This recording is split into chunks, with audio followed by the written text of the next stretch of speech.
के लिए meme factory तो काफ़ी एक्टिव रहने वाली है आशीष, क्योंकि कुछ विजुअल मैं सुबह लेके आया था, पर डायरेक्टर साहब ने एक ही साइड का दिखाया। मैं वो इंतजार भी कर रहा मैं था। समझ गया कि कौन से नहीं दिखाए होंगे जो आपने कोशिश करी होगी दिखाने की। खैर कोई नहीं, ये लेकिन एक्सटेंडेड अच्छा, वीकेंड मजेदार से मीम फैक्ट्री वो। नहीं अच्छा है, थोड़ा सा लाइट रहे माहौल, थोड़ा सा Yes. मूड माहौल अच्छा रहे। वैसे भी आखिरकार लाइफ में थोड़ा हंसी मजाक होना चाहिए, वरना मतलब क्या है। और एक अच्छी चीज़ हो रही है, लॉन्ग वीकेंड आ रहा है और मैं पहले अलर्ट कर रहा हूँ कि मैं अगले हफ्ते हूँ नहीं, क्योंकि लॉन्ग वीकेंड आ रहा है प्लस वो 4 दिन का एक बना के मैं एक थोड़ा सा ब्रेक ले रहा हूँ, क्योंकि उसके बाद फिर ब्रेक लेना थोड़ा मुश्किल हो जाएगा, वो बजट बजट आने आ वाला जाएगा, है। वो सब हो जाएगा इसके लिए। तो लेकिन लॉन्ग वीकेंड आ रहा है, इसका क्या मतलब है? आज एक साथ तीन एक्सपायरी होने वाली है। आज एक साथ 3 एक्सपायरी क्यों है? क्योंकि पहले तो भाई आज फ्राइडे है, तो नॉर्मल जो फ्राइडे को सेंसेक्स की वीकली एक्सपायरी होती है वो होने वाली है आज। और मंडे की जो बैंकेक्स और मिड कैप सेलेक्ट की एक्सपायरी होनी थी वो आज शिफ्ट हो जाएगी। तो आज तीन एक्सपायरी हैं, जिसकी जो श्रद्धा हो उसके हिसाब से ट्रेड करे।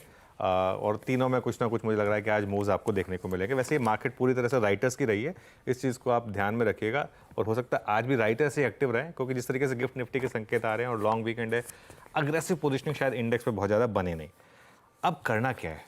मैं कल 3-4 बड़े इन्वेस्टर से मिला आशीष, और कल शाम को काफ़ी उस चक्कर में लेट भी हो गया था मैं। जो बड़े एक्टिव इन्वेस्टर्स हैं उनसे कल मुलाकात हुई मेरी। एक चीज़ निकल कर आ रही है कि एक तो अगर आपको लग रहा है कि उस दिन आपका माल फूट गया, तो आप अकेले नहीं हैं। बड़े से बड़े इन्वेस्टर्स का उस दिन वर्डिक्ट डे वर्डिक्ट के दिन माल फूटा था, ठीक है। अब उसके बाद से जो रैली आई है उसमें क्या हो रहा है? मेरे ख्याल से अभी भी मार्केट में पीक या बबल के कोई इंडिकेशन नहीं है। पीक या बबल के कोई इंडिकेशन नहीं है। और ये मार्केट अब निफ्टी पर मुझे लग रहा है वो हमारा 2 3 4 5 6 तो कल हो गया अचीव। अब 24,000 तक के इंडिकेशंस हैं। प्री बजट रैली एक पॉसिबल है जो आपको 24,000 तक लेकर जाए। ये तो हो गई बात इंडेक्स की। दूसरी बात, पीएसयूज में एक फ्रेश रैली की शुरुआत हुई है।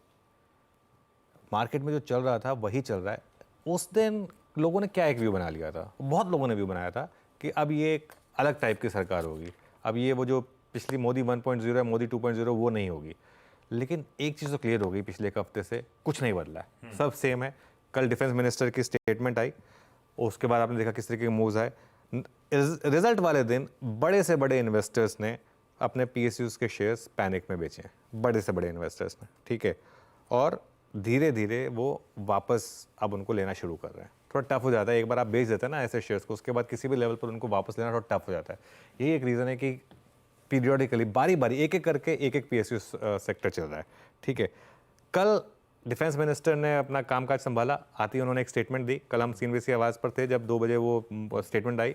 उसके बाद आपने देखा क्या मैसिव रैली आई। एक बार इंटरडे चार्ट्स लेकर आइए आप, सारे के सारे डिफेंस शेयरों के, HAL, BEL, BDL, ये देखिए HAL किस तरीके से भागा, BEL किस तरीके से भागा और BDL किस तरीके से भागा। बहुत लोगों को अभी भी डिसबिलीफ है इन सब में कि क्या पहले ही बड़ी रैली हो चुकी थी, लेकिन ये कल एक इंडिकेशन था कि यहाँ वापस रैली शुरू हो गई। इससे पहले हमने रेलवे स्टॉक्स में देखा था, उससे पहले हमने गैस स्टॉक्स में देखा था। तो एक चीज़ क्लियर है, आप अपनी इन्वेस्टमेंट में बने रहें, बिल्कुल भी घबराए नहीं। और ये अब आई थिंक हमें बोलने की भी ज़रूरत नहीं है, क्योंकि जब रिटेल ने उस दिन नहीं घबराए, वो उस दिन उन्होंने 21,000 का माल खरीद डाला, तो इसका मतलब ये तो बहुत क्लियर है कि वो रिटेल है इस बार लॉन्ग हॉल के लिए। और अच्छे शेयर खरीदें और डिप में ऐड करें।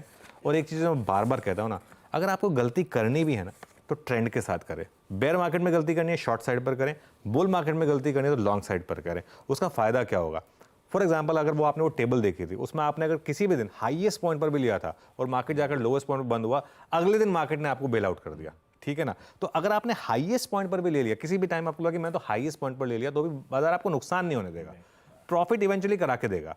जो मार्केट लगातार ऑल टाइम हाई लगा रही है वो आपको प्रॉफिट तो कमा के दे रही है, आपने किसी भी प्राइस पे लिया हो। ये बुल मार्केट की ब्यूटी होती है, ये ट्रेंड के साथ रहने की ब्यूटी होती है। और एक चीज़, भले ही शॉर्ट करने में पैसा बन रहा है, लेकिन मैं फिर भी लोगों को बोलता हूँ कि शॉर्ट करना अवॉइड करें ट्रेंडिंग मार्केट में, क्योंकि उससे आपकी साइकी खराब होती है।